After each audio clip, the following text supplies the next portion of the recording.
ꯐꯣꯟꯗꯤ ꯀ꯭ꯋꯥꯂꯤꯇꯤ ꯈꯤꯇꯪꯗꯤ ꯅꯦꯝꯃꯦꯀꯣ iPhone ꯔꯤꯌꯦꯜꯃꯤ ꯑꯗꯨꯅꯦ ꯑꯩꯅ ꯉꯁꯥꯏ ꯃꯊꯛꯇ ꯈꯨꯗꯨꯡ ꯑꯗꯨꯝ ꯇꯧꯔꯤꯁꯦ ꯍꯧꯗꯣꯡꯅ ꯃꯤꯗ ꯀꯅꯥꯝꯗꯤ ꯂꯩꯕ ꯃꯥꯜꯂꯦꯅ ꯑꯩ ꯈꯜꯂꯦꯕ ꯀꯩꯅꯣ ꯁꯤꯅ ꯕꯥꯏꯕꯜ ꯂꯩꯁꯦ ꯗꯥꯏꯔꯤꯅꯤꯅꯦ ꯀꯩ ꯏꯒꯦ ꯂꯞ ꯁ꯭ꯇꯣꯔꯤ ꯑꯝꯇ ꯏꯗꯦ ꯁꯤꯔꯣ ꯑꯩꯈꯣꯏ ꯃꯥꯏ ꯗꯥꯏꯔꯤ ꯃꯥꯏ ꯍꯤꯗꯥꯛ ꯀꯩꯀꯥ ꯀꯩꯅꯣ ꯇꯧꯕ ꯅꯥꯀꯣꯡꯁꯦ ꯅꯥꯔꯦ ꯐꯛꯆꯦꯠ ꯊꯤꯟꯖꯤꯟꯕꯒꯤ ꯍꯥꯏ ꯑꯅꯟꯗꯤꯅꯤ ꯑꯅꯟꯗꯤꯅꯤ ꯍꯥꯏ ꯔꯥꯅꯤ ꯍꯥꯏ ꯁꯨꯔꯖ ꯃꯉꯥꯡ ꯍꯥꯏ ꯀꯩꯅꯣꯅꯦ ꯍꯥꯏ ꯃꯌꯥꯝ ꯑꯩ ꯃꯤꯡꯁꯦ ꯃꯤ ꯈꯔꯅꯀꯣ ꯅꯟꯗꯤꯅꯤ ꯀꯧꯕꯁꯨ ꯌꯥꯎꯏ ꯑꯅꯟꯗꯤꯅꯤ ꯀꯧꯕꯁꯨ ꯌꯥꯎꯏ ꯑꯅꯟꯗꯒ ꯀꯧꯕꯁꯨ ꯌꯥꯎꯋꯦꯕ ꯑꯅꯟꯒ ꯀꯧꯕꯁꯨ ꯌꯥꯎꯔꯛꯄꯅꯦ ꯁꯤꯁꯇꯔꯒꯤ ꯚꯤꯗꯤꯑꯣ ꯌꯥꯝ ꯅꯨꯡꯉꯥꯏ ꯇꯣꯏꯅ ꯊꯥꯒꯠꯂꯛꯑꯣ ꯍꯥꯏꯕ ꯃꯇꯝꯁꯤꯗ ꯑꯩꯅ ꯊꯃꯣꯏ ꯀꯥꯏꯔꯤ ꯊꯥꯒꯠꯄ ꯉꯝꯗꯕꯁꯤꯗ ꯑꯩ ꯚꯤꯗꯤꯑꯣ ꯅꯝꯕꯤꯌꯣꯅ ꯀꯩꯅꯣ ꯍꯥꯏꯕ ꯂꯥꯛꯄꯅꯦꯕ ꯅꯪ ꯅꯪ ꯎ ꯂꯣꯏꯕꯁꯤꯗꯣ ꯑꯗꯨꯗ ꯃꯣꯏꯁꯦ ꯑꯩꯒꯤ ꯚꯤꯗꯤꯑꯣ ꯅꯝꯕꯤꯕ ꯃꯤꯅꯦꯕ ꯑꯩꯒꯤ ꯐꯣꯟꯁꯦ ꯂꯩꯁꯤꯟ ꯈꯤꯇꯪꯗꯤ ꯊꯥꯔꯦ ꯉꯁꯤ ꯀ꯭ꯋꯥꯂꯤꯇꯤ ꯐꯠꯇꯕ ꯑꯣꯏꯕꯅ ꯃꯔꯝ ꯑꯣꯏꯔꯒꯀꯣ ꯑꯩ ꯃꯌꯥꯝ ꯋꯥꯔꯧꯕꯤꯒꯅꯨ ꯑꯩ ꯀꯣꯛꯁꯤꯗ ꯌꯨꯕꯤ ꯊꯥꯎ ꯇꯩꯁꯜꯂꯕ ꯃꯇꯨꯡꯗ ꯑꯩ ꯂꯥꯏꯐꯁꯦ ꯊꯥꯖꯔꯛꯄꯅꯤ A few moments later ꯀꯩꯅꯣ ꯁꯤꯁꯨ ꯈꯦꯛꯃꯟꯗꯦꯕ ꯃꯥꯜꯂꯛꯀꯗꯧꯔꯦ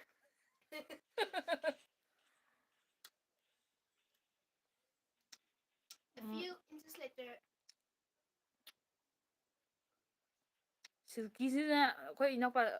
ꯇꯥꯃꯣꯗꯤꯁꯨ ꯑꯗꯨꯝ ꯍꯪ ꯂꯩꯔꯕꯅꯦ ꯑꯣꯁꯀꯔ ꯁꯤꯜꯀꯤ ꯍꯥꯏ ꯅꯨꯄꯤꯁꯦ ꯅꯣꯏ ꯅꯇꯩ ꯑꯣꯏꯗꯣꯏꯔꯝꯃꯤꯁꯦ ꯈꯪꯗꯦ ꯑꯗꯨꯒ ꯃꯈꯥ ꯀꯥꯏꯒꯤꯗꯨ ꯀꯥꯏꯁꯦ ꯑꯣꯏꯔꯝꯃꯣꯏꯍꯦ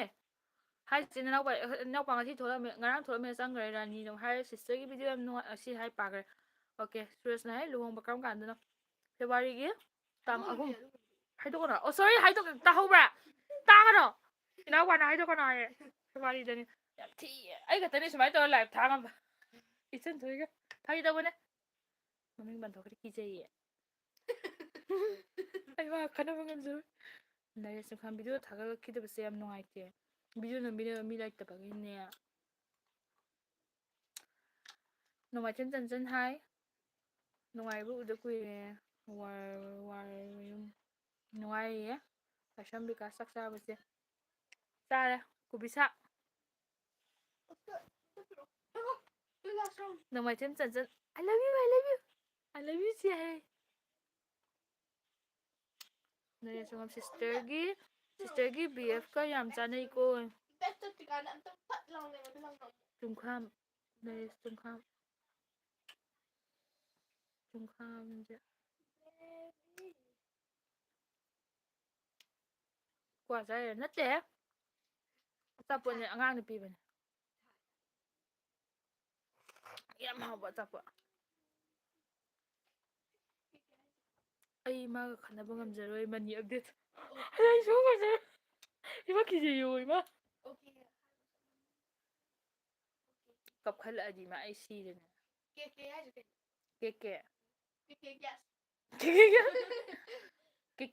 ꯍꯥꯏꯗꯤ ꯀꯦꯀꯦꯗꯤ ꯀꯩꯅꯣ ꯀꯦꯀꯦꯅꯦ ꯑꯣ ꯀꯩꯕ ꯑꯣꯀꯦ ꯍꯥꯏꯕꯗꯣ ꯑꯣ ꯃꯦꯁꯦꯖ ꯊꯥꯅꯕꯗ ꯑꯣꯀꯦ ꯍꯥꯏꯕꯗꯣ ꯁꯝꯅ ꯑꯩꯈꯣꯏ ꯀꯦꯀꯦ ꯀꯔꯝ ꯀꯥꯟꯗ ꯂꯨꯍꯣꯡꯕꯅꯣ ꯐꯦꯕꯋꯥꯔꯤꯗꯅꯦ ꯆꯥꯛ ꯉꯟꯅ ꯆꯥꯏꯅ ꯆꯥꯛ ꯉꯟꯅ ꯆꯥꯏ ꯅꯨꯡꯗꯥꯡꯒꯤ ꯊꯕꯛꯇꯤ ꯆꯥꯛ ꯆꯥꯔꯗꯤ ꯂꯣꯏꯗꯅꯀꯣ ꯑꯌꯨꯛ ꯉꯟꯇꯥ ꯊꯣꯡꯗꯣꯛꯑꯦ ꯑꯗꯒꯤꯗꯤ ꯔꯦꯠ ꯖꯣꯟꯒ ꯑꯣꯏꯕꯅꯤꯅ ꯀꯅꯥ ꯈꯪꯅꯤ ꯕꯪ ꯇꯧꯔꯛꯑꯁꯨ ꯁꯠ ꯆꯥꯊꯣꯛꯄꯅ ꯐꯩꯗꯅ ꯆꯥꯛ ꯆꯥꯔꯒ ꯁꯤꯒꯤ ꯍꯦꯛꯇ ꯉꯥꯡꯒꯦ ꯇꯧꯋꯦ ꯑꯩ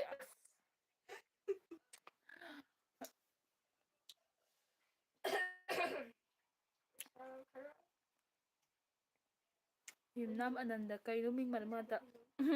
ꯑꯅꯟꯗ ꯅꯪꯒꯤ ꯑꯅꯟꯗꯤꯅꯤ ꯂꯩ ꯁꯤꯗ ꯀꯩ ꯃꯊꯦꯜ ꯆꯥꯏ ꯀꯣꯕꯤ ꯆꯥꯛ ꯆꯥꯏ ꯀꯣꯕꯤ ꯆꯥꯛ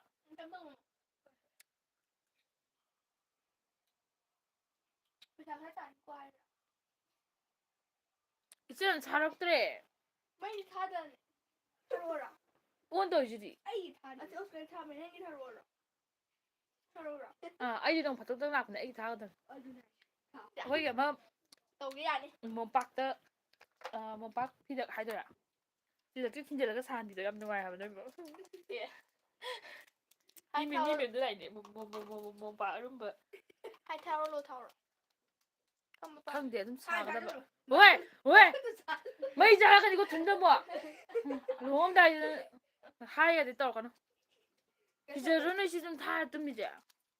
ꯇꯨꯝꯃꯤꯉꯥꯏꯗꯒ ꯃꯩ ꯆꯥꯛꯑꯗꯤ ꯑꯩꯗꯤ ꯈꯪꯉꯣꯏ ꯑꯗꯨꯝ ꯆꯥꯛꯆꯈꯤꯗꯣꯏꯅꯤ ꯁꯤꯈꯤꯗꯣꯏꯅꯤ ꯑꯗꯨꯝ ꯅꯪꯕꯨꯗꯤ ꯑꯣꯀꯦ ꯍꯥꯏꯕꯗꯧꯅ ꯌꯥꯝ ꯅꯝꯊꯤꯗꯣꯏ ꯃꯥꯜꯂꯦ ꯑꯩ ꯃꯩꯁꯦ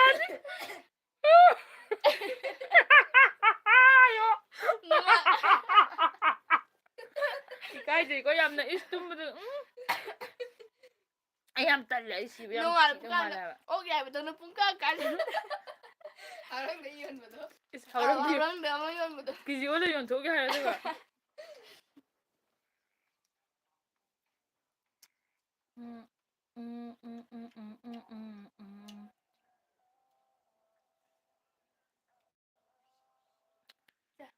ꯆꯦ ꯂꯨꯍꯣꯡꯕ ꯕꯥꯇꯣꯟ ꯇꯧꯔꯛꯑꯣ ꯅꯅꯥꯎꯄꯥꯁꯨ ꯌꯦꯡ ꯂꯥꯛꯀꯦꯌꯦ ꯌꯥꯔꯣꯏ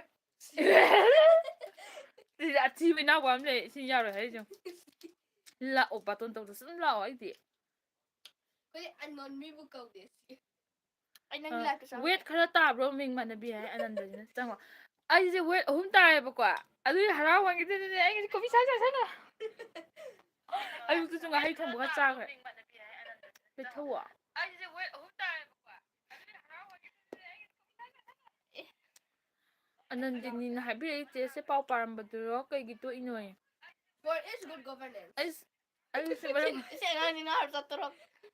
ꯑꯩ ꯍꯥꯏꯈ꯭ꯔꯕꯅꯦ ꯑꯗꯨꯗ ꯑꯩꯗꯣ ꯀꯩꯅꯣꯅꯦ ꯑꯩꯁꯦ ꯆꯥꯕꯒꯤ ꯁꯥꯎ ꯌꯥꯗꯦꯀꯣ ꯑꯩ ꯀꯩꯅꯣ ꯁꯨꯝ ꯅꯣꯏꯈꯠꯂꯛꯄꯒꯤ ꯑꯩꯈꯣꯏꯒꯤ ꯏꯁꯥꯗ ꯁꯨꯝ ꯀꯦꯃꯦꯔꯥ ꯃꯃꯥꯡꯗ ꯊꯣꯛꯄꯗ ꯀꯩꯅꯣ ꯇꯧꯒꯗꯕꯗꯣ ꯀꯩꯅꯣ ꯐꯤꯕꯝ ꯑꯃ ꯀꯥꯏꯔꯛꯄꯗꯣ ꯀꯩꯅꯣꯝꯃ ꯇꯧꯔꯛꯄꯗꯣ ꯍꯦꯛꯇ ꯑꯃ ꯑꯗꯨꯗꯨꯒꯤ ꯑꯗꯒꯤꯗꯤ ꯀꯣꯠꯀꯥꯁꯦ ꯑꯝꯇ ꯆꯥꯔꯛꯇ꯭ꯔꯦ ꯀꯨꯏꯗꯥꯝ ꯄꯥꯟꯕꯒ ꯌꯥꯔꯛꯇ꯭ꯔꯦ ꯑꯗꯩꯗꯤ ꯀꯣꯠꯇꯣ ꯁꯨꯃꯥꯏꯅ ꯀꯣꯠꯇꯣ ꯂꯤꯞꯄꯕꯨꯗꯤ ꯌꯥꯏ ꯑꯗꯣ ꯁꯨꯃꯥꯏꯅ ꯄꯥꯏꯕꯁꯦ ꯑꯩ ꯍꯥꯏꯔꯛꯀꯦꯁꯦ ꯁꯨꯃꯥꯏꯅ ꯇꯧꯕ ꯀꯣꯠꯇꯣ ꯑꯩ ꯇꯧꯔꯛꯀꯦꯁꯦ ꯂꯤꯠꯂꯀꯥꯟꯗ ꯑꯩꯈꯣꯏꯒꯤ ꯂꯤꯞꯄꯗꯤ ꯌꯥꯏꯕꯀꯣ ꯑꯗꯨꯒ ꯁꯨꯃꯥꯏꯅ ꯇꯧꯗꯣꯏꯕ ꯁꯥꯏ ꯃꯇꯦꯛ ꯈꯛꯇ ꯌꯥꯕꯤꯗꯣ ꯍꯥꯏꯅ ꯍꯨꯞꯆꯜꯂꯒ ꯄꯥꯏꯈꯠꯂ ꯂꯩ ꯆꯥꯗ꯭ꯔꯦꯕ ꯑꯗꯩ ꯇꯜꯂꯛꯑꯕ ꯑꯩꯁꯦ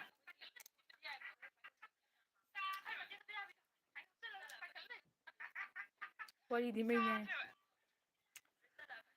ꯅꯤꯔꯖꯣꯅꯥ ꯗꯦꯕꯤ ꯍꯥꯏ ꯏꯇꯥꯕꯤ ꯂꯞ ꯐ꯭ꯔꯣꯝ ꯕꯪꯒ꯭ꯂꯥꯗꯦꯁ ꯑꯌꯦ ꯑꯁꯦꯡꯕꯩꯔꯣ ꯕꯪꯒ꯭ꯂꯥꯗꯦꯁꯇꯩꯁꯨ ꯌꯦꯡꯕ꯭ꯔꯣ ꯑꯩ ꯚꯤꯗꯤꯑꯣꯁꯦ love from Sangaithel love from California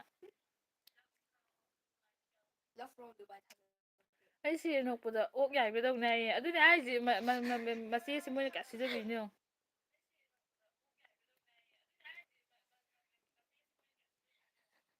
ꯀꯥꯏꯗ ꯂꯩꯒꯦ ꯆꯦ ꯑꯩꯈꯣꯏ ꯑꯟꯇꯤ ꯍꯣꯏꯒꯤ ꯌꯨꯝꯗ ꯂꯩꯔꯤꯅꯦ ꯑꯉꯥꯡ ꯃꯌꯥꯝ ꯃꯔꯛꯇ ꯑꯩꯗꯣ ꯏꯇꯣꯝꯗ ꯌꯥꯝꯅ ꯂꯣꯡꯂꯤ ꯑꯣꯏꯔꯕꯗꯣ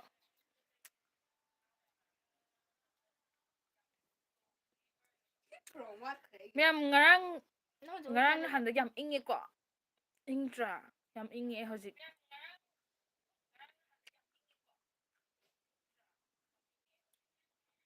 ꯆꯦ ꯅꯣꯡꯅꯤꯡꯕ ꯑꯦꯛꯇꯤꯡ ꯑꯝꯇ ꯇꯧꯔꯛꯑꯣ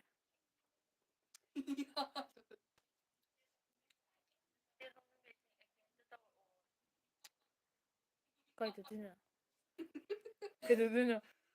ꯍꯧꯒꯠꯂ ꯀꯣꯏꯆꯦꯟ ꯆꯦꯟ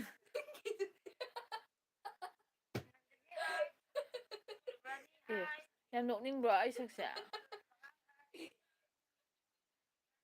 ꯌꯥꯝ ꯅꯣꯛꯅꯤꯡꯕ꯭ꯔꯕ ꯌꯥꯝ ꯇꯨꯀꯠꯆꯩꯌꯦ ꯀꯩꯅꯣꯅꯦ ꯑꯩꯅ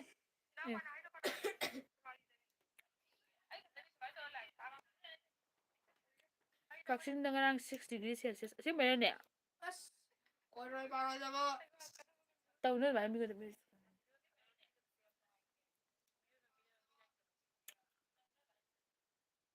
ꯑꯦ ꯍꯧꯖꯤꯛꯁꯦ ꯅꯦꯠ ꯊꯤꯡꯉꯤ ꯅꯠꯇ꯭ꯔꯥ ꯃꯤ ꯐꯅꯌꯥꯝ ꯅꯦꯠ ꯄꯥꯏꯔꯛꯏ ꯃꯤ 10 ꯂꯥꯛꯏꯅꯦ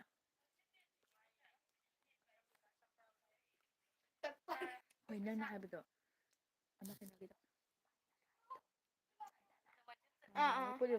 ꯃꯤꯅꯁꯨ ꯍꯥꯏꯔꯛꯑꯦ ꯌꯥꯝ ꯇꯥꯡꯉꯦꯅ ꯑꯗꯨꯗꯣ ꯈꯪꯉꯕ ꯑꯩ ꯅꯍꯥꯟ ꯆꯠꯂꯨꯕꯅꯦꯕ ꯃꯥ ꯑꯣꯟꯂꯥꯏꯟꯗꯗꯤ ꯌꯥꯝꯅ ꯀꯩꯅꯣ ꯇꯧꯋꯤꯗꯅ ꯍꯥꯏꯗꯤ ꯌꯥꯝ ꯑꯣꯐꯔ ꯅꯠꯇꯦ ꯌꯥꯝꯅ ꯑꯩꯈꯣꯏꯒꯤ ꯌꯥꯝꯅ ꯅꯣꯛꯇꯅ ꯈꯣꯠꯇꯅꯀꯣ ꯃꯌꯥꯝ ꯃꯥ ꯍꯥꯏꯕꯗꯨ ꯀꯩ ꯃꯥꯏ ꯃꯈꯣꯟꯗꯁꯨ ꯌꯥꯝ ꯍꯥꯏꯗꯤ ꯃꯤ ꯁꯨꯝꯕꯒ ꯌꯥꯝ ꯍꯩꯕꯅꯦ ꯌꯥꯝ ꯍꯩꯕ ꯃꯥꯟꯗ꯭ꯔꯥ ꯑꯗꯣ ꯁꯥꯅꯤ ꯁꯥꯅꯤ Hi, big fan.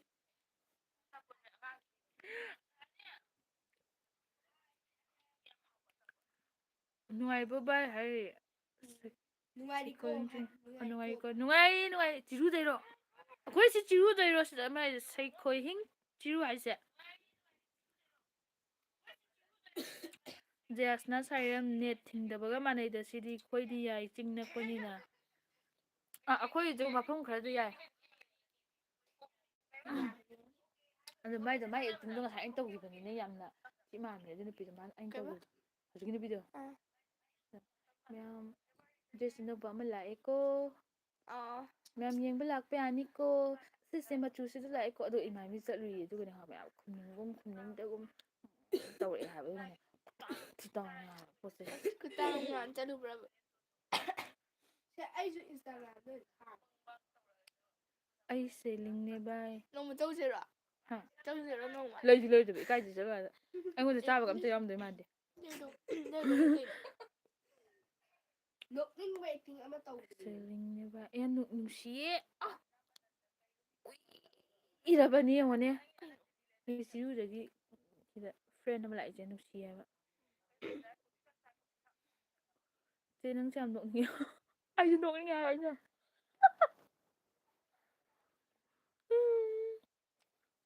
ꯅꯌꯨꯝꯗ ꯂꯩꯕ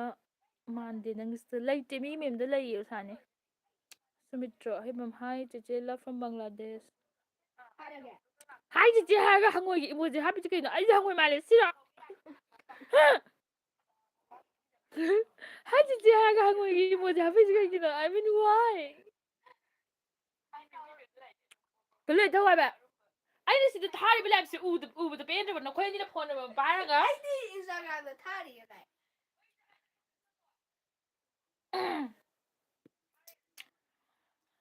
ꯀꯅꯥꯅ ꯂꯨꯍꯣꯡꯉꯝꯗꯥꯏꯗ ꯂꯩꯀꯥꯏ ꯀꯣꯏꯅꯒꯦ ꯍꯥ ꯑꯩꯅ ꯍꯥꯏꯌꯣ ꯑꯩꯗꯤ ꯀꯣꯏꯌꯦ ꯀꯠꯆꯩꯍꯦ ꯌꯥꯝ ꯆꯝꯃꯦ ꯅꯨꯡꯁꯤ ꯌꯥꯝ ꯊꯤꯌꯦ ꯑꯩꯁꯦ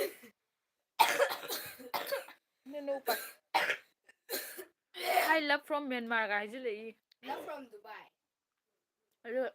ꯑꯃ ꯇꯤꯀꯦꯗꯩꯁꯦ ꯇꯤꯀꯦꯗꯩꯅꯦ ꯑꯩꯅ ꯅꯍꯥꯟ ꯐꯨꯔꯤꯠ ꯑꯅꯤ ꯂꯩꯔꯛꯄꯗꯣ ꯑꯩꯁꯨ ꯄꯨꯔꯛꯑꯝꯃꯤꯗꯨꯗꯤ ꯃꯣꯟ ꯂꯥꯎꯕꯗꯣ ꯔꯦꯗꯀ ꯌꯦꯜꯂꯣꯒꯗꯣ ꯑꯗꯣ ꯑꯩꯅ ꯍꯥꯟꯅ ꯏꯟꯁꯇꯥꯗ ꯍꯪꯕꯅꯦꯕ ꯅꯣꯏ ꯗ꯭ꯔꯦꯁꯁꯦ ꯁꯤ ꯐꯨꯔꯤꯠꯁꯦ ꯑꯦꯛꯁ ꯍꯥꯏꯗꯤ ꯑꯦꯛꯁꯇ꯭ꯔꯥ ꯂꯥꯔꯖꯇ ꯂꯩꯕ꯭ꯔꯥ ꯂꯩ ꯍꯥꯏꯕ ꯑꯗꯣ ꯑꯦꯛꯁ ꯑꯦꯛꯁ ꯑꯦꯜꯗꯗꯤ ꯂꯩꯕ꯭ꯔꯥ ꯂꯩ ꯑꯗꯣ ꯆꯥꯒꯗ꯭ꯔꯥ ꯍꯥꯏꯕ ꯂꯩ ꯍꯥꯏꯕ ꯅꯠꯇꯦ ꯆꯥꯒꯗ꯭ꯔꯥ ꯑꯗꯨꯃꯥꯏꯅ ꯅꯣꯏꯕ ꯃꯤꯗꯗꯤ ꯆꯥꯅꯤ ꯍꯥꯏ ꯑꯗꯨꯒ ꯆꯠꯂꯀꯥꯟꯗꯅꯦ ꯈꯪꯕ ꯃꯣꯏ ꯃꯁꯛ ꯐꯖꯕ ꯅꯨꯄꯤ ꯂꯩꯔꯝꯃꯦꯕꯀꯣ ꯑꯉꯥꯡꯗꯣ ꯃꯁꯛ ꯐꯖ ꯐꯖꯕꯅꯤ ꯑꯗꯨꯒ ꯑꯗꯨꯗ ꯑꯩꯅ ꯁꯤꯗ ꯌꯦꯡꯒꯦ ꯀꯩꯅꯣꯗꯣ ꯄꯨꯊꯣꯔꯛꯑꯣ ꯍꯥꯏ ꯀꯥꯟꯗ ꯑꯗꯨꯗꯤ ꯅꯣꯏꯔꯒꯁꯨ ꯑꯩꯈꯣꯏꯒꯤ ꯃꯤ ꯂꯩꯗꯅ ꯌꯥꯝ ꯀꯥ ꯍꯦꯟꯅ ꯅꯣꯏꯕ ꯅꯠꯇꯕ ꯂꯩꯗꯅ ꯑꯗꯨꯗ ꯆꯥꯒꯗꯕꯅꯦ ꯍꯥꯏ ꯏꯀꯥꯏꯌꯦꯕ ꯍꯥꯏꯗꯤ ꯃꯣꯏꯗꯤ ꯍꯥꯏꯗꯤ ꯑꯩꯗꯤ ꯌꯥꯝ ꯅꯣꯏꯕ ꯃꯥꯗꯤ ꯑꯗꯨꯃꯥꯏꯅ ꯈꯜꯂꯨꯗꯕꯖꯥꯠꯅꯦꯕ ꯈꯔ ꯅꯣꯏꯇꯛ ꯇꯧꯕ ꯂꯥꯛꯄꯗꯣ ꯃꯥꯗꯤ ꯍꯦꯛꯇ ꯁꯣꯝ ꯅꯥꯀꯟꯗ ꯁꯨꯝ ꯇꯧꯕ ꯑꯃ ꯂꯥꯛꯑꯕꯅꯤꯅ ꯃꯥꯗꯤ ꯄꯥꯈꯠꯂꯖꯥꯠꯅꯦ ꯐꯨꯔꯤꯠꯇꯣ ꯑꯩꯅ ꯇ꯭ꯔꯥꯏ ꯇꯧꯔꯀꯥꯟꯗꯗꯤ ꯅꯠꯇꯦ ꯑꯗꯨꯝ ꯃꯔꯤꯟ ꯆꯠꯕꯅꯤꯅ ꯆꯥꯏꯌꯦꯕ ꯄꯤꯛꯇꯨ ꯄꯤꯛꯊꯟꯈ꯭ꯔꯦꯕ ꯐꯨꯔꯤꯠꯇꯣ ꯑꯗꯨꯁꯨ ꯍꯌꯦꯡ ꯑꯗꯨꯝ ꯄꯤꯛꯊꯍꯜꯂꯒ ꯄꯨꯔꯛ ꯂꯤꯠꯂꯒꯦꯅ ꯑꯩ ꯄꯨꯔ ꯂꯥꯛꯄ ꯄꯥꯃꯟꯈꯤꯗꯅ ꯐꯖꯕ ꯌꯥꯝ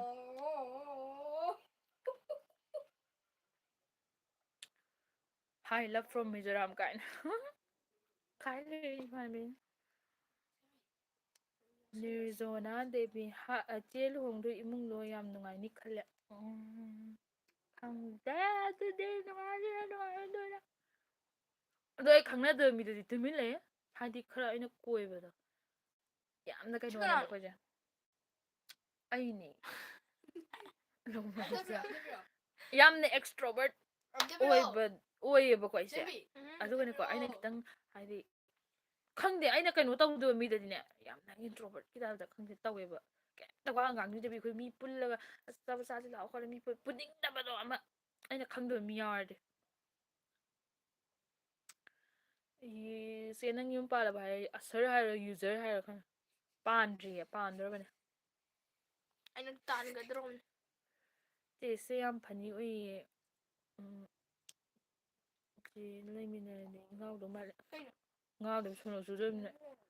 ꯆꯦꯆꯦ ꯕꯪꯒ꯭ꯂꯥꯗꯦꯁꯇ ꯑꯣꯏꯅ ꯂꯨꯍꯣꯡꯉꯛꯑꯣꯌꯦ ꯍꯩꯃꯥ ꯀꯩꯅꯣ ꯍꯥꯏꯁꯤꯕ ꯕꯪꯒ꯭ꯂꯥꯗꯦꯁꯅ ꯂꯨꯍꯣꯡꯉꯣ ꯅꯣꯏ ꯅꯍꯥꯟ ꯅꯨꯄꯥꯗꯣ ꯁꯤꯜꯂꯨ ꯌꯥꯗ꯭ꯔꯣ ꯁꯤꯟꯗꯕꯅꯤꯅ ꯑꯩꯈꯣꯏꯗꯤ ꯃꯅꯤꯄꯨꯔꯗ ꯇꯥꯔꯦ ꯕꯪꯒ꯭ꯂꯥꯗꯦꯁꯇ ꯍꯣꯡꯒꯗꯕꯗ ꯃꯅꯤꯄꯨꯔꯗ ꯇꯥꯔꯦ ꯑꯗꯨ ꯅꯣꯏ ꯕꯪꯒ꯭ꯂꯥꯗꯦꯁꯀꯤ ꯑꯃ ꯀꯩꯅꯣ ꯑꯃ ꯇꯦꯕꯜ ꯆꯧꯀꯤꯒ ꯃꯌꯥꯝ ꯊꯥꯡ ꯊꯥꯡ ꯆꯦꯟꯅꯩꯗꯣ ꯑꯩꯗꯤ ꯄꯥꯝꯕꯅ ꯑꯩꯗꯤ ꯕꯤꯁꯥꯜ ꯊꯨꯒꯥꯏꯕꯗ ꯄꯣꯠ ꯂꯧꯕꯁꯨ ꯌꯥꯎꯍꯧꯗꯦꯗꯣ ꯃꯤꯗꯤ ꯌꯥꯝ ꯂꯧꯅꯩ ꯍꯥꯏꯌꯦ ꯄꯣꯠ ꯐꯅꯌꯥꯝ ꯂꯧꯔꯝꯃꯗꯤ ꯌꯦꯡꯉꯨꯅꯦ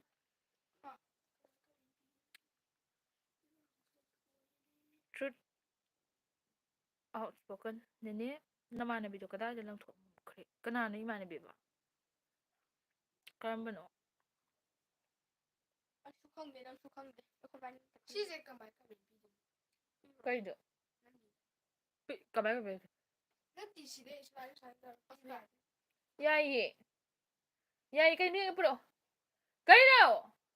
ꯀꯩꯅꯣ ꯌꯦꯡꯒꯦ ꯀꯩꯅꯣ ꯎꯠꯂꯤꯗꯣ ꯀꯩꯅꯣ ꯀꯩꯅꯣ ꯍꯧꯖꯤꯛ ꯅꯕꯥꯅꯤ ꯎꯠꯂꯤꯗꯣ ꯀꯩꯅꯣ ꯌꯦꯡꯒꯦ ꯀꯔꯤꯅꯣ ꯀꯩꯅꯣ ꯎꯠꯂꯤꯗꯣ ꯂꯋꯥꯏ ꯃꯆꯥ ꯀꯩꯅꯣ ꯎꯠꯂꯤꯗꯣ ꯇꯨꯃꯤꯟꯅ ꯑꯩ ꯁꯤꯗꯩꯔ ꯅꯣꯏꯅꯤꯒꯤꯗ ꯑꯦ ꯀꯗꯥꯏ ꯌꯥꯗ꯭ꯔꯦ All I dream about is your eyes. All I long for is your touch. ꯊꯝꯗꯦ ꯑꯃꯨꯛ ꯊꯝꯒꯦ ꯍꯥꯏꯔꯛꯑꯣ ꯏꯝꯐꯥꯜ ꯃꯆꯥ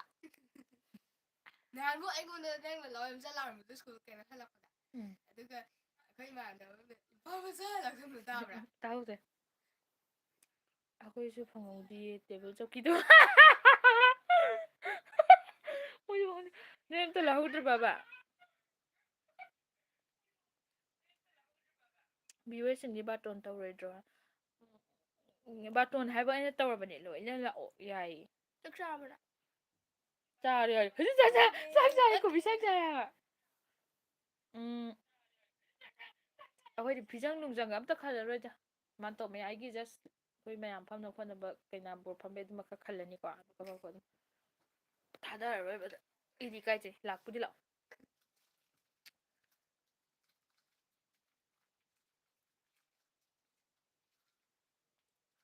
ꯁꯨꯃꯤꯇ꯭ꯔꯣ ꯏꯕꯨꯡ ꯋꯥꯔꯤ ꯚꯥꯞ ꯇꯥꯍꯧꯗ꯭ꯔꯦ ꯑꯁ ꯋꯥꯔꯤꯒ ꯑꯝꯇ ꯂꯤꯗꯦꯗ ꯋꯥꯔꯤ ꯑꯝꯇ ꯁꯥꯗꯦ ꯑꯗꯨ ꯍꯥꯏ ꯃꯌꯥꯝ ꯑꯝꯇ ꯍꯥꯏꯖꯜꯂꯣ ꯌꯥꯔꯦ ꯃꯤꯗꯤ ꯌꯥꯝ ꯍꯥꯏ ꯃꯌꯥꯝ ꯍꯥꯏꯌꯣꯕ ꯍꯥꯏ ꯃꯌꯥꯝ ꯂꯋꯥꯏ ꯃꯆꯥ ꯆꯥꯏꯁꯦ ꯂꯣꯏꯅ ꯉꯥꯡꯉꯨ ꯑꯣꯟꯊꯣꯛ ꯇꯨꯀꯠꯆꯔꯦ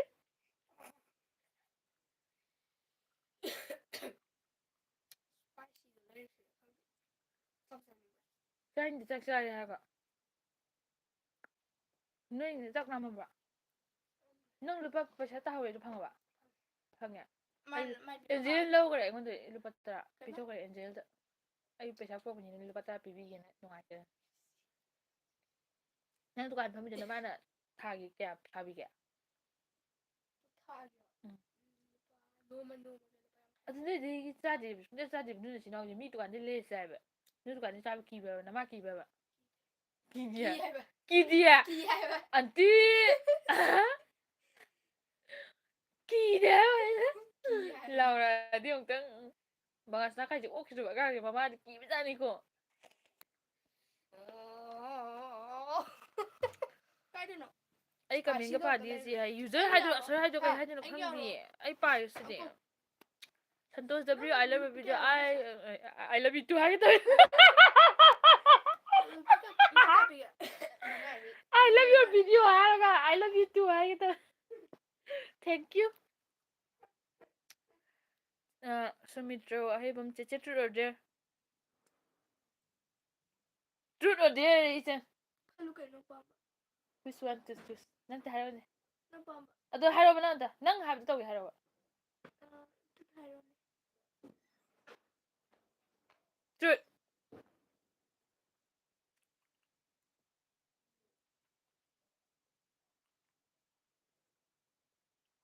ꯍꯥꯏꯔꯛꯑꯣ ꯇ꯭ꯔꯨꯠ ꯇ꯭ꯔꯨꯠ ꯍꯥꯏꯕ ꯉꯥꯏꯔꯤꯅꯦ truth All I dream about is your eyes. All I long for is your touch.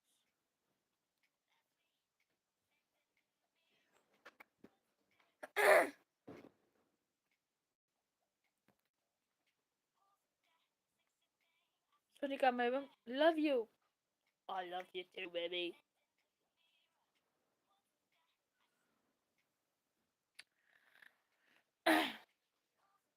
Càng lạc kia cái này ai lại thao cốc say cái nó hừng tôi xí.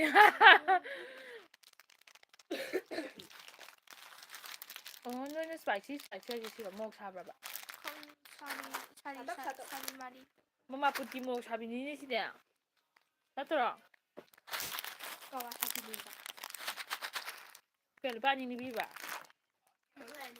Mga yan niya. Mga yan niya daw dito kayo no. Lupa mo halak pala dito. Yeah. Ay ko na adi lupa nga puro sa adi lupa mo halak pala ba. Halak siya. Halak mo ay masa.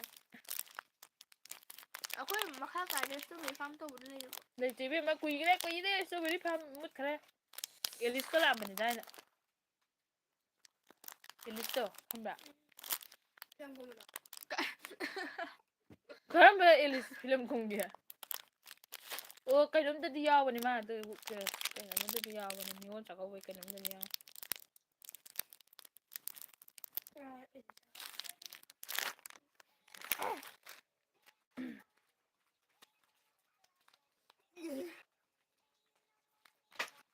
ꯉꯧꯅꯤꯕꯧ ꯃꯂꯥꯡꯃꯩ ꯍꯥꯏ ꯍꯥꯏꯔꯛꯎꯅꯦ ꯀꯕꯨꯏ ꯃꯔꯣꯟ ꯈꯪꯗ꯭ꯔꯥ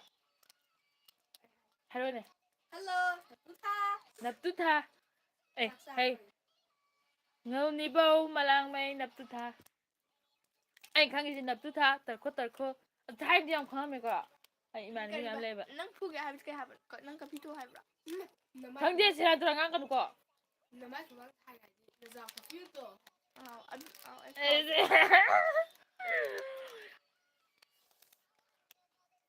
ꯔꯣꯡꯃꯩꯔꯣ ꯍꯥꯏꯔꯛꯑꯦ ꯅꯠꯇꯤꯌꯦ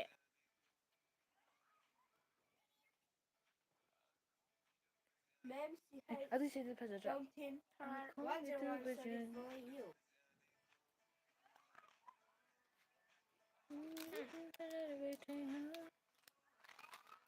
ꯗꯤꯕꯤꯌꯥ ꯅꯤꯡꯊꯧꯖꯝ ꯃꯤꯁ ꯑꯅꯟꯗꯤ ꯍꯥꯎ ꯁꯄꯝ ꯆꯤꯆꯦ ꯑꯅꯟꯗꯤ ꯍꯥꯎ ꯑꯍꯩꯕꯝ ꯁꯥꯒꯩꯁꯦ ꯂꯩꯕ ꯌꯥꯎꯕ꯭ꯔꯣ ꯏꯇꯥ ꯍꯣꯏ ꯑꯗꯥꯏꯗ ꯑꯩꯈꯣꯏ ꯁ꯭ꯋꯥꯏꯗ ꯑꯍꯩꯕꯝ ꯂꯩꯕ꯭ꯔꯣ ꯂꯩꯇꯦ ꯁꯣꯅꯤꯌꯥ ꯑꯍꯩꯕꯝ ꯀꯥꯏꯅ ꯇꯥꯒꯨꯝ ꯇꯧꯋꯤꯗꯥꯏ ꯑꯩꯈꯣꯏ ꯑꯍꯩꯕꯝ ꯂꯩꯇꯦ ꯂꯩꯇꯤꯌꯦ ꯑꯍꯩꯕꯝ ꯑꯩꯈꯣꯏ ꯁ꯭ꯋꯥꯏ ꯂꯩꯁꯦ ꯀꯩꯅꯣꯅꯦ ꯂꯩꯆꯣꯝꯕꯝ ꯑꯩꯈꯣꯏꯒꯤꯀꯣ ꯂꯩꯆꯣꯝꯕꯝ ꯅꯤꯡꯊꯧꯖꯝ ꯂꯥꯏꯁ꯭ꯔꯝ ꯂꯩꯕ꯭ꯔꯣ ꯂꯥꯏꯁ꯭ꯔꯝ ꯌꯥꯝꯗꯦ ꯀꯪꯉꯥꯕꯝ ꯀꯣꯟꯊꯧꯖꯝ ꯃꯣꯏꯔꯥꯡꯊꯦꯝ ꯍꯅꯁꯥꯕꯝ ꯑꯉꯣꯝ ꯂꯩꯕ꯭ꯔꯥ ꯍꯧꯖꯤꯛ ꯂꯩꯅ ꯂꯩꯇ꯭ꯔꯣ ꯂꯩꯔꯝꯒꯅꯤ ꯑꯉꯣꯝꯗꯤ ꯀꯩꯒꯤꯅꯣꯗ ꯑꯩꯈꯣꯏꯗꯤ ꯀꯩꯅꯣꯅꯦꯕ ꯁꯉꯥꯏꯊꯦꯜꯁꯦ ꯀꯩꯅꯣꯅꯦꯕ ꯂꯩꯃꯔꯥꯝꯅꯦ ꯐꯌꯦꯡꯅꯦ ꯉꯥꯡꯕꯝꯒ ꯉꯥꯡꯕꯝ ꯌꯥꯝ ꯆꯥꯎꯋꯤꯀꯣ ꯂꯩꯃꯔꯥꯝꯅꯦ ꯐꯌꯦꯡꯅꯦ ꯈꯨꯔꯈꯨꯜꯅꯦ ꯑꯅꯝꯕꯅ ꯁꯤ ꯑꯍꯨꯝꯁꯦ ꯄꯨꯟꯁꯤꯜꯂ ꯁꯦꯝꯈꯤꯅꯦꯕ ꯑꯇꯩ ꯕꯖꯥꯔ ꯁ꯭ꯋꯥꯏꯗꯩ ꯍꯣꯡꯉꯛꯄ ꯈꯔꯁꯨ ꯌꯥꯎꯋꯦꯕꯀꯣ ꯑꯗꯨꯃꯥꯏꯅ ꯇꯧꯔꯒ ꯈꯨꯟꯗꯥꯔꯛꯈꯤꯕ ꯍꯥꯏꯇꯥꯔꯦ ꯑꯅꯝꯕꯅ ꯈ꯭ꯋꯥꯏ ꯌꯥꯝꯕꯁꯦ ꯀꯩꯁꯥꯝꯁꯨ ꯂꯩ ꯀꯩꯁꯥꯝꯁꯨ ꯀꯣꯟꯅ ꯂꯥꯛꯄꯅꯤ ꯀꯩꯁꯥꯝ ꯀꯩꯅꯣꯅꯦ ꯈ꯭ꯋꯥꯏ ꯌꯥꯝꯕꯁꯦ ꯀꯩꯅꯣꯅꯦ ꯅꯠꯇꯦ ꯅꯤꯡꯊꯧꯖꯝꯅ ꯌꯥꯝꯃꯦ ꯌꯥꯝꯗ꯭ꯔꯣ ꯑꯗꯨ ꯃꯊꯪꯗ ꯃꯣꯏꯔꯥꯡꯊꯦꯝ ꯂꯩꯆꯣꯝꯕꯝ ꯌꯥꯝꯃꯦ ꯂꯩꯃꯔꯥꯝ ꯀꯥꯡꯕꯨꯅꯦꯕ ꯑꯩꯈꯣꯏꯁꯤꯅ ꯑꯩꯈꯣꯏ ꯏꯄꯥ ꯏꯄꯨꯁꯦ ꯈꯪꯉꯝꯃꯣꯏꯅꯦ ꯅꯣꯏꯗꯤ ꯂꯋꯥꯏ ꯃꯆꯥ ꯈꯪꯉꯝꯃꯣꯏꯅꯦ ꯅꯞꯄꯒꯤ ꯍꯧꯔꯛꯐꯝ ꯈꯪꯉꯝꯃꯣꯏꯅꯦ ꯅꯣꯏ ꯏꯝꯐꯥꯜ ꯃꯆꯥ ꯅꯪ ꯂꯣꯏ ꯈꯪꯕ ꯌꯥꯏ ꯅꯣꯏ ꯑꯩ ꯇꯥꯛꯄꯤꯔꯤꯁꯦ ꯑꯩ ꯂꯨꯍꯣꯡꯗ꯭ꯔꯤꯉꯩꯒ ꯇꯥꯛꯄꯤꯔꯝꯃꯤꯁꯦ ꯅꯣꯏꯒꯤ ꯅꯥꯄꯨꯗꯣ ꯂꯩꯃꯔꯥꯝꯗꯒꯤꯅꯤ ꯂꯩꯃꯔꯥꯝꯗꯒꯤ ꯈꯪꯉꯦꯗꯅ ꯅꯠꯇꯦ ꯅꯣꯏꯒꯤ ꯐꯥꯗꯔꯁ ꯃꯌꯥꯝꯗꯣ ꯂꯩꯃꯔꯥꯝꯗꯩꯅꯦ ꯑꯁꯦꯡꯕꯩꯅꯤ ꯑꯩꯈꯣꯏ ꯏꯙꯧ ꯃꯃꯤꯡ ꯀꯩ ꯀꯧꯏ ꯍꯥꯏꯔꯛꯑꯣ ꯈꯪꯉꯝꯃꯣꯏꯅꯦ ꯅꯣꯏꯗꯤ ꯍꯥꯏꯔꯛꯑꯣ ꯈꯪꯕ꯭ꯔꯥ ꯍꯥꯏꯔꯛꯑꯣꯍꯦ ꯅꯤꯂꯆꯟꯗ꯭ꯔ ꯏꯕꯣꯛꯊꯧꯗꯤ ꯏꯕꯣꯛꯊꯧ ꯏꯕꯦꯟꯗꯧꯗꯣ ꯆꯠꯂꯣꯍꯦ ꯑꯃꯨ ꯍꯥꯏꯕꯅꯤꯅꯦ ꯑꯃꯨ ꯑꯗꯨꯅꯅꯦ ꯂꯩꯆꯣꯝꯕꯝ ꯅꯤꯂꯝꯃꯨ ꯒ꯭ꯔꯨꯞ ꯍꯥꯏꯔ ꯂꯩꯗꯣ ꯈꯪꯗ꯭ꯔꯥ ꯀꯣꯔꯤꯌꯥꯒꯤ ꯇꯥꯏꯞꯇꯁꯨ ꯒ꯭ꯔꯨꯞ ꯀꯥꯏꯅ ꯀꯩ ꯂꯝꯗꯩꯅꯣ ꯍꯥꯏꯔ ꯉꯧꯅꯤꯕꯧ ꯃꯂꯥꯡꯃꯩ ꯑꯩ ꯀꯩꯅꯣꯅꯦ ꯁꯉꯥꯏꯊꯦꯜꯗꯒꯤꯅꯦ ꯑꯩꯌꯥ ꯃꯣꯏ ꯅꯨꯡꯁꯤꯅꯈ꯭ꯔꯦ ꯁꯤꯗ ꯁꯟꯇꯣꯁ ꯂꯞ ꯌꯨ ꯇꯨ ꯀꯥꯏ ꯍꯥꯏꯈ꯭ꯔꯦ ꯏꯃꯥ ꯃꯣꯏ ꯁꯤꯗ ꯃꯤ ꯀꯣꯏꯅꯈꯤꯗꯣꯔꯦ ꯉꯧꯅꯤꯕꯧ ꯃꯂꯥꯡꯃꯩ ꯅꯪ ꯅꯨꯄꯤꯔꯣ ꯅꯨꯄꯥꯔꯥ ꯁꯟꯇꯣꯁꯇ ꯂꯞ ꯌꯨ ꯇꯨ ꯍꯥꯏꯗꯣ ꯋꯥꯔꯤꯁꯦ ꯑꯃꯔꯣꯝꯗ ꯆꯠꯈ꯭ꯔꯦ ꯑꯩꯈꯣꯏ ꯋꯥꯔꯤ ꯅꯨꯡꯉꯥꯏꯕ ꯁꯥꯀꯟꯗꯗ ꯑꯩꯈꯣꯏ ꯃꯈꯥ ꯀꯥꯏ ꯏꯕꯣ ꯑꯩꯈꯣꯏ ꯃꯣꯏ ꯃꯣꯏꯔꯥꯡꯊꯦꯝ ꯃꯣꯏꯁꯦ ꯀꯩꯅꯣꯗꯩ ꯂꯩꯃꯥꯝꯗꯩꯅꯦꯕꯀꯣ ꯑꯗꯨ ꯃꯣꯏꯗꯤ ꯈꯔ ꯀꯩꯅꯣ ꯇꯧꯕꯅꯦꯕ ꯂꯣꯟꯗꯣ ꯑꯩꯈꯣꯏꯒꯤ ꯍꯧ ꯉꯥꯡꯕꯅꯤ ꯃꯣꯏꯗꯤ ꯆꯥꯛ ꯆꯥꯔꯕꯣꯠꯂꯣ 이뱀 하라는 거지 이뱀 팜라울라 팜라오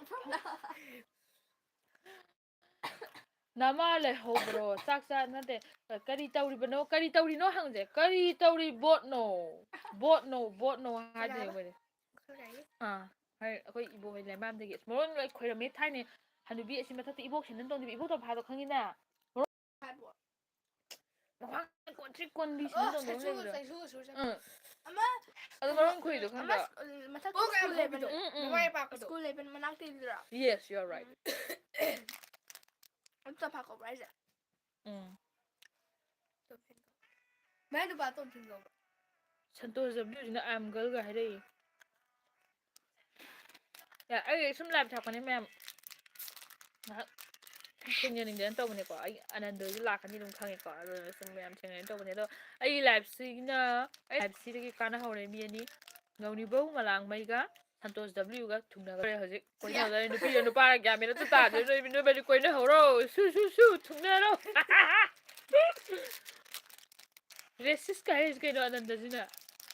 ꯀꯛꯆꯤꯡꯗꯅꯦ ꯃꯥꯁꯨ ꯃꯣꯏꯁꯨ ꯃꯔꯝ ꯀꯣꯏꯕꯅꯦ ꯑꯗꯣ ꯀꯛꯆꯤꯡꯒꯤꯗꯤ ꯊꯤ ꯅꯨꯡꯉꯥꯏꯇ꯭ꯔꯣ ꯇꯥꯕꯗ ꯀꯛꯆꯤꯡ ꯃꯔꯣꯟꯁꯤꯃ ꯊꯤ ꯅꯨꯡꯉꯥꯏ ꯑꯩꯗꯤ ꯇꯥꯕ ꯔꯦꯁꯤꯁꯀ ꯍꯥꯏ ꯅꯪ ꯀꯩꯒꯤ ꯑꯣꯐ ꯂꯩꯈꯤꯅꯣ ꯂꯩꯔꯒꯦ ꯑꯩ ꯀꯩꯗꯧꯗꯣꯏꯅꯣ ꯀꯔꯤ ꯍꯥꯏꯗꯣꯏꯅꯣꯁꯨ ꯈꯪꯗ꯭ꯔꯦ ꯍꯥꯏꯅꯕ ꯋꯥꯍꯩꯁꯨ ꯂꯩꯔꯔꯣꯏ ꯆꯤꯟꯕꯥꯜꯗꯩ ꯑꯩꯈꯣꯏ ꯆꯤꯟꯕꯥꯜꯁꯦ ꯀꯩꯅꯣ ꯖꯃꯥꯏꯀꯥꯟ ꯂꯤꯞꯁꯅꯦ ꯑꯩꯈꯣꯏꯗꯤ ꯈꯔ ꯆꯥꯎ ꯕꯕꯥꯇꯦꯅ ꯍꯥꯏꯅꯤ ꯀꯩꯅꯣ ꯃꯆꯤꯟ ꯆꯀꯥꯁꯤꯒ ꯀꯩꯅꯣ ꯅꯦꯒ꯭ꯔꯣ ꯑꯉꯧꯕ ꯃꯥꯜꯂꯤ ꯅꯦꯒ꯭ꯔꯣ ꯑꯉꯧꯕ ꯍꯥꯏꯕ ꯀꯩꯅꯣ ꯅꯦꯒ꯭ꯔꯣꯅ ꯅꯦꯒ꯭ꯔꯣ ꯑꯉꯧꯕꯅ ꯑꯉꯧꯕ ꯅꯦꯒ꯭ꯔꯣ ꯍꯥꯏꯗꯤ ꯃꯨꯔꯗꯧꯕꯅꯦ ꯅꯠꯇ꯭ꯔꯥ ꯅꯦꯒ꯭ꯔꯣ ꯑꯉꯧꯕ ꯃꯥꯜꯂꯤ ꯑꯩꯁꯨ ꯎꯁꯤꯠꯇꯕꯁꯨ ꯕꯥꯇꯤꯅ ꯁꯣꯁꯤꯌꯦꯜ ꯃꯥꯗꯤ ꯌꯥꯝ ꯐꯖꯕꯩ ꯇꯥꯏꯞꯇ ꯍꯣꯏ ꯒꯦꯝ ꯁꯥꯟꯅꯁꯤꯔꯥ ꯀꯩ ꯒꯦꯝꯅꯣ ꯃꯣꯕꯥꯏꯜ ꯂꯤꯖꯦꯟ ꯅꯠꯇ꯭ꯔꯣ ꯅꯪ ꯀꯩ ꯌꯥꯎꯒꯦ ꯃꯣꯕꯥꯏꯜ ꯂꯤꯖꯦꯟ ꯑꯩ ꯌꯥꯎꯗꯦ ꯐ꯭ꯔꯤ ꯐꯥꯏꯔ ꯍꯥꯞꯄꯛꯑꯣ ꯑꯩꯗꯤ ꯑꯗꯨ ꯁꯥꯟꯅꯗꯦ ꯃꯇꯝ ꯂꯦꯟꯕ ꯑꯣꯏꯅ ꯁꯥꯟꯅꯕꯅꯤ ꯅꯪ ꯀꯔꯤ ꯄꯥꯏꯒꯦ ꯅꯪ ꯀꯔꯤ ꯍꯤꯔꯣ ꯄꯥꯏꯒꯦ ꯖꯤꯔꯣ ꯕ꯭ꯔꯨꯅꯣꯒ ꯆꯩꯌꯦ ꯀꯩꯅꯣ ꯁꯨꯗꯕ ꯑꯉꯥꯡꯗꯨꯕꯨ ꯖꯤꯂꯣꯡ ꯀꯥꯏꯅ ꯑꯁ ꯆꯤꯔꯤ ꯍꯅꯥꯕꯤ ꯊꯨꯡꯕ ꯄꯥꯏ ꯑꯉꯥꯡꯗꯨꯕꯨ ꯁꯥꯟꯅꯕꯤ ꯀꯥꯏꯅ ꯆꯠꯂ ꯏꯈꯠꯀꯩ ꯍꯩꯅꯗꯦ ꯅꯨꯄꯤ ꯑꯉꯥꯡꯁꯦ ꯍꯅꯥꯕꯤ ꯀꯥꯏ ꯈꯠꯆꯤꯟꯅꯔꯒ ꯏꯁꯀꯠꯂꯣ ꯀꯩꯅꯣ ꯆꯠꯈꯤꯁꯦꯍꯦ ꯑꯩꯈꯣꯏ ꯀꯩꯅꯣꯅꯦ ꯑꯩ ꯀꯩ ꯄꯥꯝꯗꯧ ꯃꯥꯜꯂꯦ ꯍꯥꯏꯔꯣ ꯒꯦꯁ ꯆꯨꯝꯃꯗꯤ ꯂꯨꯄꯥ 10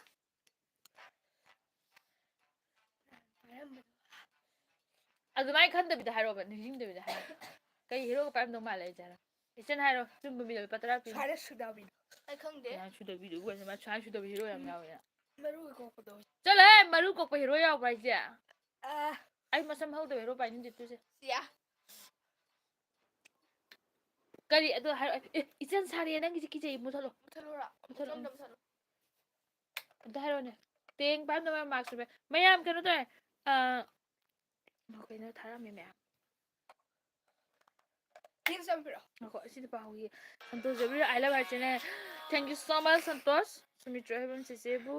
ꯗꯦꯌꯔ ꯑꯃ ꯄꯤꯒꯦ ꯌꯥꯕ꯭ꯔꯣ ꯍꯥꯏ ꯇꯜꯂꯦ ꯅꯪ ꯁꯦꯔꯥꯟ ꯇꯨꯔꯥꯟ ꯍꯥꯏꯔꯛꯑꯗꯤ ꯅꯤꯔꯨꯖꯅ ꯑꯩꯈꯣꯏꯁꯨ ꯂꯣꯟꯁꯦ ꯈꯔ ꯂꯣꯟ ꯈꯣꯏꯖꯜꯂꯦ ꯑꯗꯨꯒ ꯍꯧꯖꯤꯛꯇꯤ ꯑꯣꯟꯂꯥꯏꯟꯒꯤ ꯃꯇꯥꯡꯗꯩ ꯃꯅꯤꯄꯨꯔꯒ ꯀꯅꯦꯛꯁꯟ ꯈꯔ ꯐꯒꯠꯄꯗꯩ ꯁꯨꯝ ꯁꯦꯝꯗꯣꯛꯑꯦ ꯏꯁꯥꯅ ꯀꯩꯁꯨ ꯀꯥꯏꯗꯦꯗ ꯂꯣꯟ ꯐꯥꯎꯅꯗꯦ ꯌꯥꯏ ꯂꯣꯟꯕꯨ ꯀꯩꯅꯣ ꯅꯪꯅ ꯉꯥꯡꯉꯤꯗꯨꯁꯨ ꯆꯨꯝꯃꯤ ꯑꯩꯅ ꯉꯥꯡꯉꯤꯁꯨ ꯆꯨꯝꯃꯤ ꯃꯥ ꯉꯥꯡꯉꯤꯁꯨ ꯆꯨꯝꯃꯤ ꯍꯥꯏ ꯂꯩ ꯄꯣꯠꯇꯦ ꯀꯩꯅꯣ ꯑꯁꯦꯡꯕ ꯍꯥꯏꯁꯦ ꯈꯪ ꯄꯣꯠꯇꯦ ꯁꯦꯡꯅ ꯍꯥꯏꯔꯨꯔꯗꯤꯀꯣ ꯁꯤꯅ ꯆꯨꯝꯃꯤ ꯁꯤꯅ ꯍꯥꯏ ꯂꯩ ꯄꯣꯠꯇꯦ ꯃꯇꯝ ꯃꯇꯝꯒꯤ ꯃꯇꯨꯡ ꯏꯟꯅ ꯑꯗꯨꯝ ꯈꯔ ꯃꯐꯝ ꯃꯐꯝꯒꯤ ꯃꯇꯨꯡ ꯏꯟꯅ ꯀꯩꯅꯣ ꯇꯧꯔꯤꯕꯅꯤ ꯄꯥꯎ ꯐꯥꯎꯅꯔꯗꯤ ꯌꯥꯔꯦ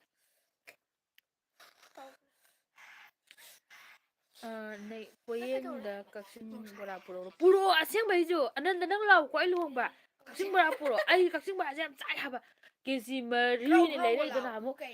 ꯕꯥꯇꯤꯇꯤ ꯃꯃꯥꯟꯅꯕ ꯂꯩꯌꯦꯕꯀꯣ ꯑꯥꯗ ꯃꯣꯏ ꯕꯦꯁꯁꯤ ꯑꯣꯏꯃꯤꯟꯅꯕ ꯑꯗꯨꯅ ꯄꯨꯔꯛꯑꯦꯕꯀꯣ ꯄꯤꯔꯛꯑꯦꯕ ꯀꯛꯆꯤꯡ ꯕꯣꯔꯥꯁꯦ ꯍꯦꯛꯇ ꯀꯧꯇꯥ ꯑꯃꯗ ꯍꯟꯖꯤꯜꯂꯒ ꯁꯨꯃꯥꯏꯅ ꯀꯣꯜꯂꯒ ꯃꯅꯤꯡ ꯆꯠꯂꯦ ꯆꯥꯛ ꯃꯃꯥꯡ ꯆꯠꯂꯦ ꯆꯥꯛ ꯐꯃꯨꯡꯗ ꯈꯤꯜꯂꯦ ꯆꯥꯛ ꯌꯥꯔꯤꯒ ꯏ ꯊꯣꯛꯀꯩ ꯀꯔꯣ ꯈꯨꯠꯆꯥ ꯑꯃ ꯀꯛꯆꯤꯡ ꯕꯣꯔꯥ ꯌꯥꯝ ꯊꯤ ꯄꯥꯝꯃꯦ ꯊꯤ ꯄꯥꯝꯃꯦ ꯑꯅꯟꯗ ꯑꯁꯦꯡꯕ ꯅꯪꯁꯦ ꯊꯥꯕꯤꯔꯛꯀꯦꯁꯦ ꯑꯩꯈꯣꯏ ꯑꯦꯗ꯭ꯔꯦꯁ ꯑꯋꯥꯡ ꯂꯩꯀꯥꯏ near vocational guide school Hello basta guys. hapazu yayi basta hapazu yayi Nene. lewrage Nangse ama masada. Hello guys, it's me Agokat. First of all, don't forget to subscribe my channel. adu male harabaje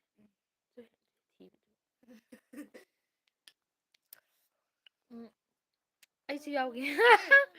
ꯂꯣꯔꯤꯁꯁꯤꯡꯗ ꯑꯩꯁꯨ ꯌꯥꯎꯒꯦ Hoino. Sir ꯇꯥꯔꯦ ꯍꯥꯏꯔꯅꯤ Nati. ꯑꯃ ꯁꯛꯄꯩ ꯍꯥꯏꯕꯅꯤ Ay chindo chawthor. ꯑꯩ net ꯌꯥꯀꯥꯟꯗ ꯐꯖꯅ ꯂꯥꯛꯑꯒꯦ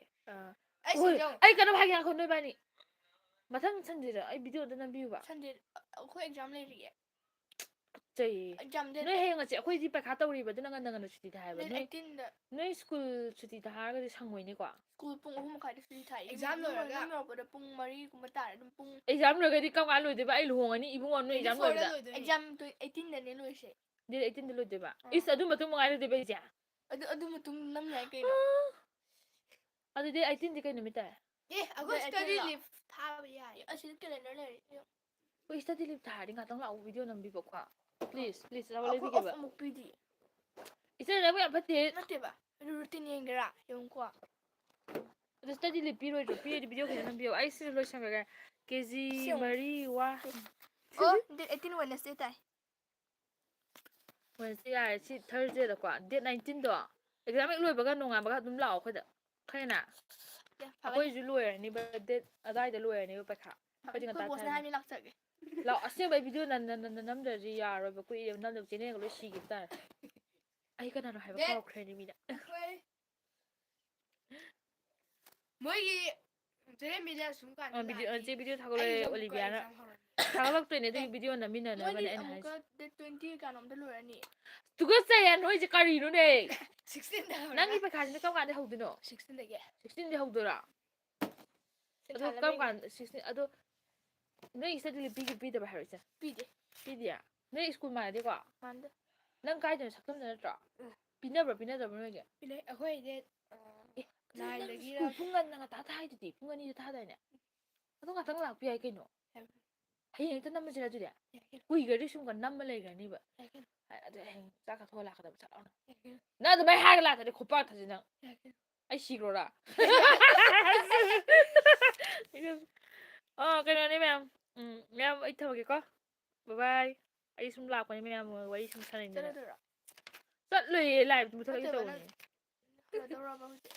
ꯈꯨꯏ ꯈꯨꯊꯤꯁꯤꯗꯤ ꯃꯤꯒꯤꯗ ꯇꯧꯔꯨꯅꯨ ꯌꯥꯔꯦ ꯑꯅꯟꯗ ꯕꯕꯥꯏ ꯀꯛꯆꯤꯡ ꯕꯣꯔꯥ ꯊꯥꯔꯛꯑꯣ ꯕꯁꯇꯀꯣ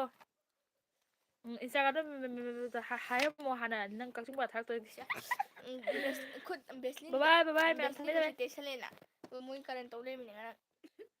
ꯀꯔꯟ ꯗꯦꯕ